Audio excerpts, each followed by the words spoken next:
এজন্য সম্মানিত হাজিরিন, বুখারী এবং মুসলিমে আল্লাহ রাসূল সাল্লাল্লাহু আলাইহি ওয়াসাল্লামের একটি বিখ্যাত হাদিস রয়েছে। আব্দুল্লাহ ইবনে উমর রাদিয়াল্লাহু আনহু থেকে বর্ণিত, তিনি বলছেন যে সামি'তু রাসূলুল্লাহ সাল্লাল্লাহু আলাইহি ওয়াসাল্লাম ইয়াকুল, আল্লাহ রাসূল সাল্লাল্লাহু আলাইহি ওয়াসাল্লামকে বলতে শুনেছি, আলা কুল্লুকুম রাঈন, তোমাদের প্রত্যেকেই দায়িত্বশীল। রাঈন মানে রাখাল, আরবিতে রাঈন মানে অন্য শব্দ ছিল, দায়িত্ব শব্দের আরো অর্থ শব্দ রয়েছে। ইমামও বলতে পারতেন এখানে, বা এখানে আরো কিছু শব্দ বলতে, কিন্তু এখানে রাঈন শব্দটা বলার অর্থ রাখাল। রাখালের দায়িত্ব কিন্তু একটু আলাদা।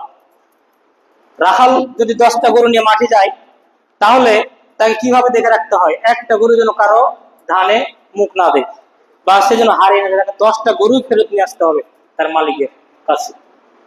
এইভাবে অত্যন্ত যত্ন সহকারে যারা দেখে, তার খাদেম বা রাখাল বলা হয়। এজন্য আল্লাহ রাসূল সাল্লাল্লাহু আলাইহি ওয়াসাল্লাম বলছেন, আলা কুল্লুকুম রাঈন, সাবধান, জেনে রাখো প্রত্যেকে দায়িত্বশীল। শুধু সরকার দায়িত্বশীল না, শুধু মসজিদের ইমাম দায়িত্বশীল না, আপনি আমি প্রত্যেকে নিজ নিজ নাফসের, নিজ নিজ দেহের, নিজ নিজ পরিবারের দায়িত্বশীল। ওয়াকুল্লুকুম মাসউলুন আন রাইয়াতিহি, তোমাদের প্রত্যেকে তোমাদের দায়িত্ব সম্পর্কে জিজ্ঞাসা করা হবে। প্রত্যেকের আপন আপন দায়িত্ব সম্পর্কে জিজ্ঞাসা করা হবে। আল ইমাম রাঈন, ইমাম মানে মসজিদের নেতা বলা হয়, এটি দেশের নেতা কথা বলছে। কেননা মসজিদের যারা ইমাম রয়েছে তারা কিন্তু দেশের দায়িত্ব নাই, তারা তো সমাজের দায়িত্ব পায়। দেশের দায়িত্ব কিভাবে হবে? এখানে সরকারের কথা বলছে। আল ইমাম রাঈন মাসউলুন আন রাইয়াতিহি, একজন সরকার, একজন নেতা হচ্ছে দায়িত্বশীল তার দেশে, তার দায়িত্ব দেশ সম্পর্কে তাকে জিজ্ঞাসা করবে। এটি সবচেয়ে ভয়ঙ্কর বিষয়। এজন্য সাহাবীরা দায়িত্ব নিতে ভয় পেত, আর আমরা দায়িত্ব নেওয়ার জন্য মিছিল মিটিং করছি, মানুষকে খুনও করতেছে ক্ষমতা নেওয়ার জন্য। এরপরে আল্লাহ রাসূল সাল্লাল্লাহু আলাইহি ওয়াসাল্লাম বলেন, আর রাজুল রাঈন ফি আহলিহি, আর রাজুল মানে পুরুষ, প্রত্যেক ব্যক্তিকে রাজুল বলা হয়, আমি আপনি সবাই, প্রত্যেকে তার ফি আহলিহি, তার পরিবারের দায়িত্বশীল। মাসউলুন আন রাইয়াতিহি, আর তার দায়িত্ব সম্পর্কে আল্লাহ তাআলা জিজ্ঞাসা করবেন। মানে আপনাকে আমাকে জিজ্ঞাসা করা হবে আমার পরিবার ঠিক আছে কিনা। কেননা এই পরিবার ঠিক নেই, জন্য এই দেশে ইসলাম কায়েম আমরা করতে পারছি না। তাহলে এই ইসলাম দেশে কায়েম না হওয়ার মূল দায়ী হচ্ছে আমরা, যাদের পরিবার ঠিক নেই, যাদের সন্তানরা ঠিক নেই, যারা নিজেরাই ঠিক নেই, আমরাই দায়ী। এরপরের যে আলোচনাটি, এটা আমি বলবো না যতদিন, এটি মহিলাদের আলোচনা।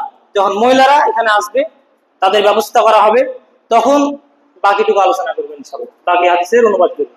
কেননা এই আলোচনাটি মহিলা যদি শুনতে না পায়, তাহলে ওদের আলোচনা করে এখানে লাগবে। মহিলারা বাজার দিতে পারে, মহিলারা আরো বিভিন্ন জায়গাতে গিয়ে হোড়াহুড়ি করতে পারে, কিন্তু মসজিদে আসতে পারে না। এই মসজিদ পবিত্র জায়গা, এখানে শিখে তো তারা আরো পর্দা শিখবে। যদি বেহায়া হয়ে থাকে তাহলে হায়া শিখবে, যদি বেনামাজি হয়ে থাকে তাহলে নামাজ শিখবে, যদি স্বামীর আনুগত্য না করে তাহলে আনুগত্য শিখবে। মহিলাদের কাছে তার সন্তান না থাকে, আদব বাপের কাছে কতক্ষণ থাকে, আদব কাজে সব মহিলার কাছে শিখবে। 12-13 বছর বয়সে মহিলাদের বিয়ে হয়ে গেছে, সে তো দিনের কিছুই জানে না। আর আমরা তো নিষেধ করে দিয়েছি, মসজিদে আসার ব্যবস্থা করিনি, একবারে অন্ধ হয়ে গেছে। এই জন্য সমাজে আজকে এতটা সমস্যা আমাদের, যে মহিলারা অশিক্ষিত, যে জাতির মহিলা অশিক্ষিত হয়ে যায়। শিক্ষিত মানে মনে করেন না যে বর্তমানে এই আমাদের 10-12টা এই সার্টিফিকেট থাকবে, এগুলো না। ইসলামী দিনী শিক্ষায় শিক্ষিত, তার সার্টিফিকেট থাকবে আর না থাকবে।